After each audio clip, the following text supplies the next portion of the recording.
Good morning, Millennial Morticians. Thank you so much for joining me for another episode of this incredible podcast. I know you could have chosen to be anywhere, but today you decided to be with us, and for that, I'm forever grateful. Well, first and foremost, I want to give thanks to our incredible sponsors, Viveo Memorial Live Streaming.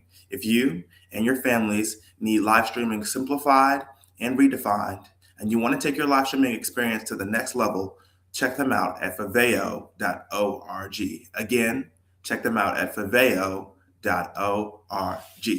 Let's jump right into today's topic. I think it's going to change your life, change the way you think about the world, and change the way you think about our industry in so many incredible ways that have never been talked about and never been seen before. Let's dive in. The title of today's episode is The Funeral Director No One Talks About. The Funeral Director No One Talks About. Everyone thinks that being a funeral director is just about embalming, hearses, funerals. But the hardest part of being a funeral director in this profession isn't what you see. It's what nobody talks about.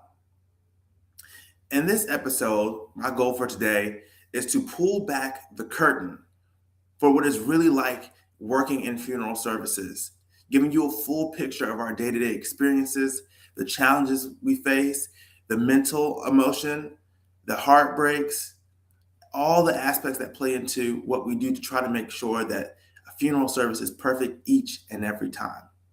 We make it look seamless, but there's a lot that goes into that, not only emotionally, but skill-wise and with your mental health. I'm going to explain to you today all the hours that we put in to help take the emotional weight and burden from a family, a grieving family. This side of funeral directing is one that the public rarely sees. Burnout, incompassion, fatigue are well-recognized challenges in this profession. And learning how to sustain that level of intensity and professionalism the entire time is an important aspect of how we care for families. What we do with what we have and what we know is we take this information and involve ourselves more with families. I want you to see the side of the funeral director no one talks about. The tired side, the weak side, the sometimes fragile side, just the side that has nothing left to give but still gives it and gives it at their very best, because that's what's required of us each and every day. The public only sees the ceremony. Families see us for a few hours. We may have spent days preparing behind the scenes with their loved one, dressing, casketing, cosmetology, filing death certificates, pulling paperwork together, ordering caskets and merchandise. Every service represents dozens of unseen tasks that you could only imagine that we have to do. And for some of us, we're not just doing that for one family, we're doing that between 5 to 10 families at the same time. So just imagine the level of juggling, pressure, precision, accuracy, love, compassion that has to be seamlessly done in an order and in a fashion where no one's forgotten and no one feels like their grief is overlooked. That's the responsibility of a strong and compassionate funeral director. The stuff that you don't see. We may look put together, we may look calm, we may look collective, but behind the scenes, there's a lot of real work being done. It's not always talked about, it's just part of our job and the responsibility and undertaking that we put on ourselves to care for a family like you. Being on call, it changes your life. You miss holidays, dinners, birthdays, so many events, just because you have to be there for the family you're serving at that time. One thing you never get used to, but you always get used to, if you know what I mean, is sleeping with your phone nearby, really loud, so it vibrates. So if you get a death call in the middle of the night, you're prepared to act swiftly, fastly, and responsibly at any time of the day. You always have to be mentally prepared for the next call because you never know what it could entail, the details that it can entail, and the environment that the person's loved one may be in. We have to be the champions for love and compassion and carrying someone out of grief.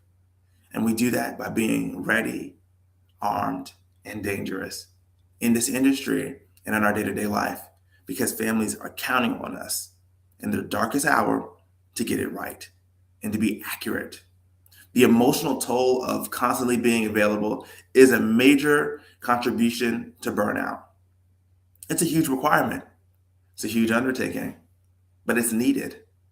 You have to be emotionally connected human to human to help get real change and real resolve in our industry, to make a real impact. People have to feel you on a level that really can't be felt in any other industry. That's what makes us special.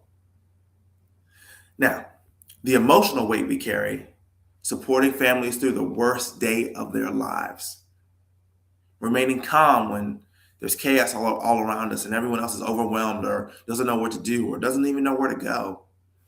Learning to separate work from home, not coming home with 10 to 20 case files in your bag, turning your phone off, clearing your mind, giving yourself time to relax and recharge and refresh. Because in this industry, in this business, it's 24/7, 365. There are no real breaks. There are no set aside hours. When work calls, you answer. It's not just a job. This industry is a calling.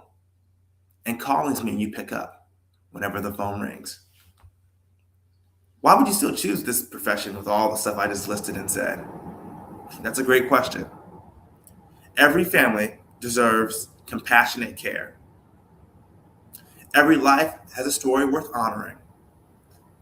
And like I always tell you guys, it's more than a job, it's a calling. And with a calling, there are sacrifices.